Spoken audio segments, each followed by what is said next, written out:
And it's hearing you say that kind of takes me back 10 years when I first started the job in 2016, and I'm 32 years old, and I just, like you said, I just got the keys to, in my opinion, still to this day, the best AD job in Southern Illinois, and to me, the premier school, the flagship school, as I say. So my first thought was, don't screw this up.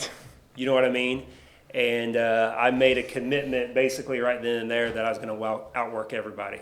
I think that's kind of in my DNA as a Franklin County boy, and growing up in my family. It's a blue collar family, and it's you roll your sleeves up and you do whatever it takes to get the job done and do it to a certain level and a certain standard. And having to follow an athletic director at Marion and Mike Shornack, who was there for 20 years and everybody loved. I mean, was a lot of pressure for a 32-year-old, man. But I always felt like I had to be myself. I couldn't be another Mike Shornack. I didn't want to try to copy things that Mike did. My thoughts in that first year was, okay, don't screw this up. Learn the traditions that the school, the kids, the community love. Don't mess with those.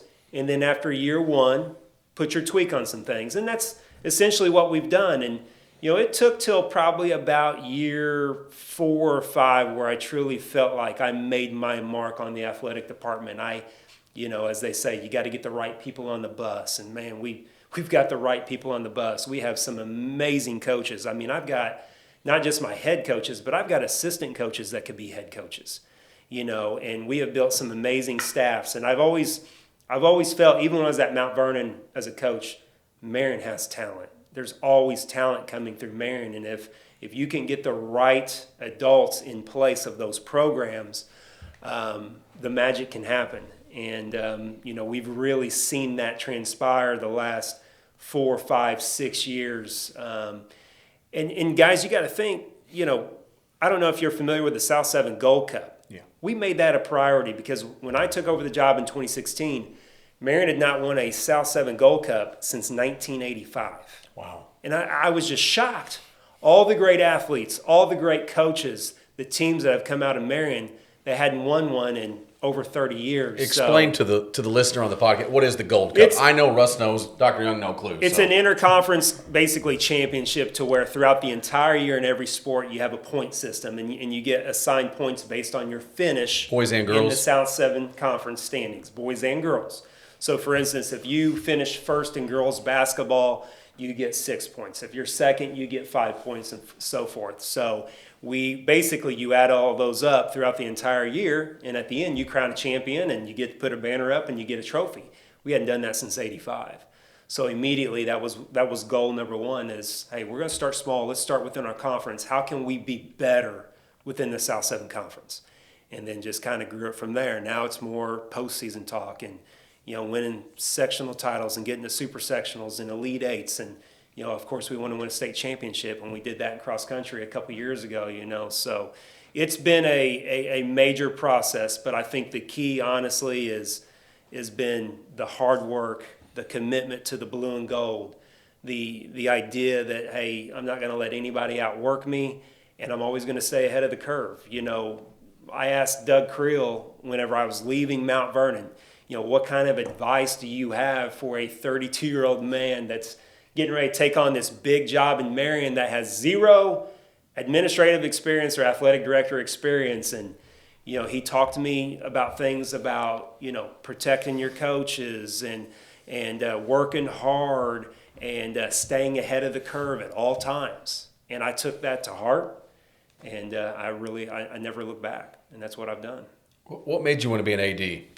That's a great question. I was at a crossroads, I felt, in my career. After 10 years at Mount Vernon, I had established myself as a teacher and a coach there. I'd coached football and track. And, a good friend of mine, Jared Shaner, he had been, Coach Dan Mings, who I owe a ton to. He's the head football coach at Mount Vernon. Well, he brought me in initially to coach football with Mount Vernon. Then I think after my 3rd or 4th year, he left and went to Johnson City. And Jared Shaner came in, okay? And Jared Shaner, same thing, amazing coach, probably one of the most organized, detailed, hardest working coaches I've ever been around. It's a shame he didn't have more success at Mount Vernon because he's truly one of the best coaches I've ever been around. Big FCA guy. Yes, huge FCA guy. And you see the success now he's having at Dixon, being a principal and a head football coach. How many of those do you know? That tells you the work ethic and the commitment the guy has. But when Shaner was leaving and he told us that he was taking the AD job at Dixon, I kind of felt like I was at a crossroads in my career. Do I want to go for the head coaching position of Mount Vernon football, which, to be honest, Dan Mings was grooming me for? And I think a lot of people internally saw me eventually in that role. I don't know if I would have got it right then and there.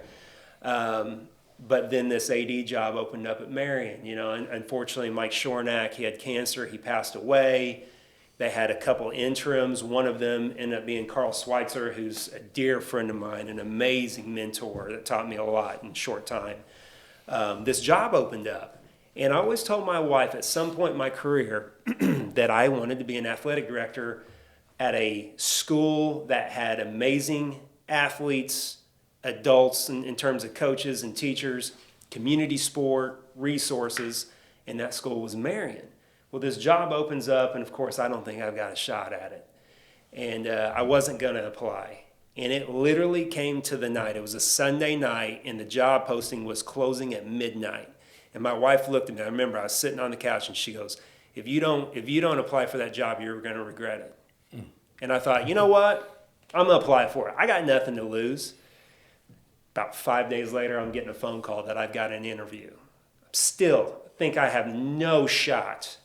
And I remember coming down, it was February, and I drove down, and it was one of those odd, 75-degree February days in Southern Illinois. I had the windows down in my truck going down the interstate, and I felt great because I felt like I had nothing to lose. And I went in that interview and was just myself, and we talked for probably an hour and a half. And when I come out, I was a little freaked out. I called my wife. I said, I just got out of there. She goes, you were in there for an hour and a half? I said, yeah, we talked, and we talked a lot. And I said the very last question, I said the superintendent, Dr. Keith Oates, fantastic superintendent, he asked me, he said, if you get this job, are you guys going to move to Marion? And I said, we're all in. And I just had that feeling, and sure enough, he ended up calling me about a week later and offered me a job, and the rest is history. And I actually found out, this is kind of weird too, I actually found out I got the job. Mount Vernon, Braden Fitzgerald's senior year, unbelievable basketball player.